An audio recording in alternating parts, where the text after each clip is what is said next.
Hope, and I am working on a pair of earrings using some of the Jesse James beads that I received for April for the Jesse James Design Ambassador program that I'm a member of. So I had received a really beautiful two mixes of beads and some chain, and I've been wanting to make these earrings with them. So these are the earrings that I'm going to be making, and I'm going to show you how to do it. Let me tell you what I've got first. So I've got my Jesse James beads. This one's from the Pantone Mykonos Blue strand.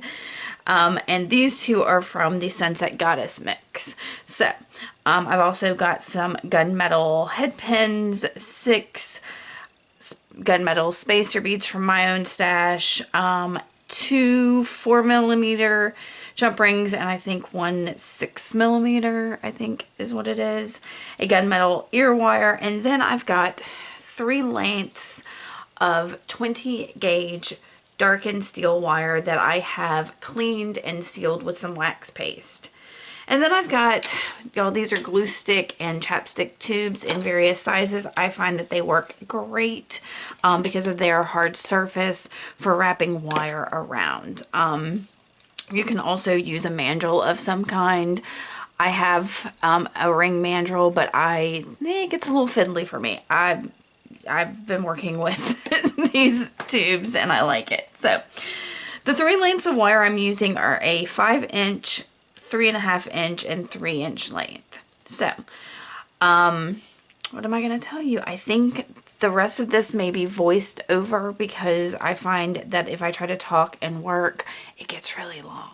Oh, and I also have quite an array of jewelry making pliers because when I'm working with these steel wires, sometimes I don't like to use my really nice pliers.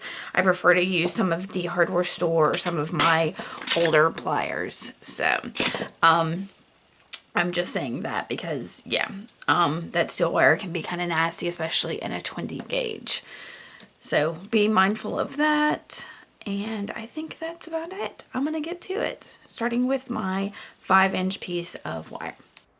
And I'm going to take it and wrap it around that largest plastic tube and making sure that about the same length overlaps. So I've got the parts that hang over that cross are about the same length, basically. So I want to make sure that, the middle's in the middle. And then I've got my round nose pliers, and I think I started to bend them the wrong way, and I was like, nope, back out.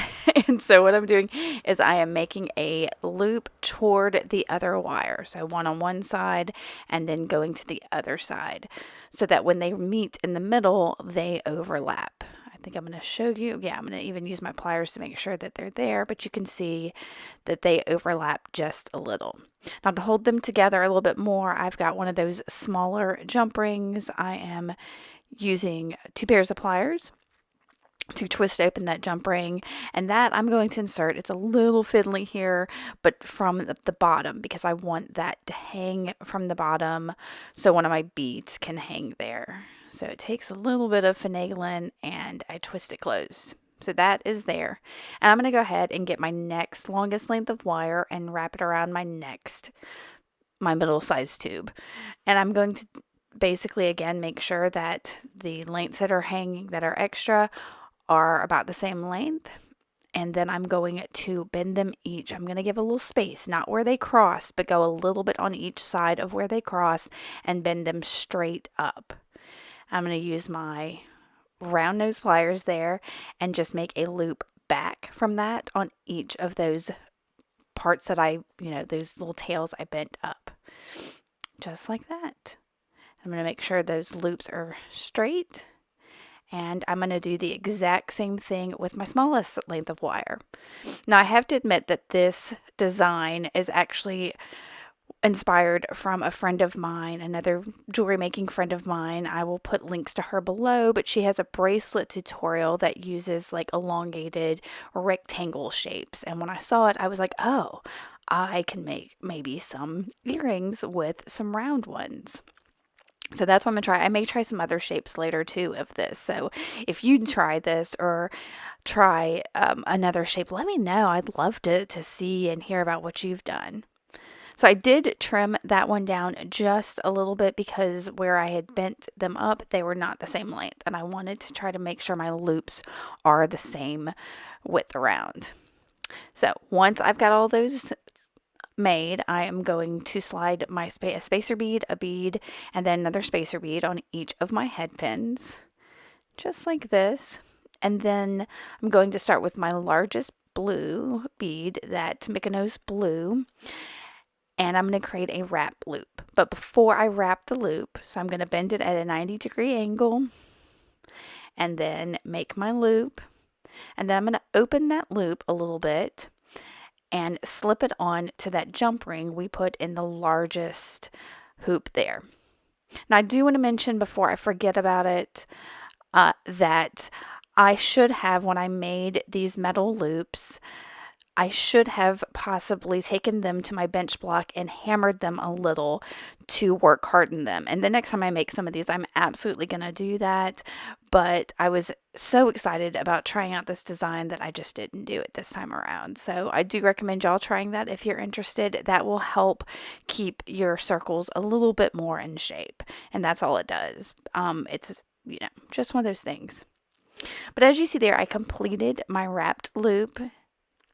And I'm going to trim off the excess with some flush cutters and then tuck that little end of wire using some tweezer nose pliers. Just like that. Now I'm going to use my chain nose pliers to open each of those loops on that middle hoop and then connect it to the large hoop there so it hangs. And it is that second loop on all of these is a little tricky. You've got to play with it just a little, but it is wire and you can bend it to your will, I promise. And if it doesn't work, you can always make another one of those loops. So, and reform it if you need to. See me, I'm slipping it back on that tube of glue stick. All right, so I'm going to go to my second largest bead and again, make most of a loop. I'm going to open that loop, slip it on to the bottom of the big ring, and then finish making my wrap. Now, I'm a big fan of wrap loops. You could probably also do this with a simple loop if you like those more, but I am always a fan of the security of having a wrapped loop. So that is done, and I'm going to do the same step again. I am going to, actually, I think, just to show you an alternative, I'm going to go ahead and make the wrap loop on my smallest bead and stick it on the bottom of that middle hoop, close it and make my wrap, and then trim it and tuck it, and then I'll add that smallest hoop to it. Just to show you that if it's easier for you to do one way or the other, it doesn't really matter. You can have that option to make it work the way you want it to work. So again, I'm twisting open the links. Oh, I had to reform that loop a little. Twisting open those links, slipping that on, making sure, that the bead that's hanging there goes to one side, then slipping it between there, and I'm going to hold that bead while I put that second one on.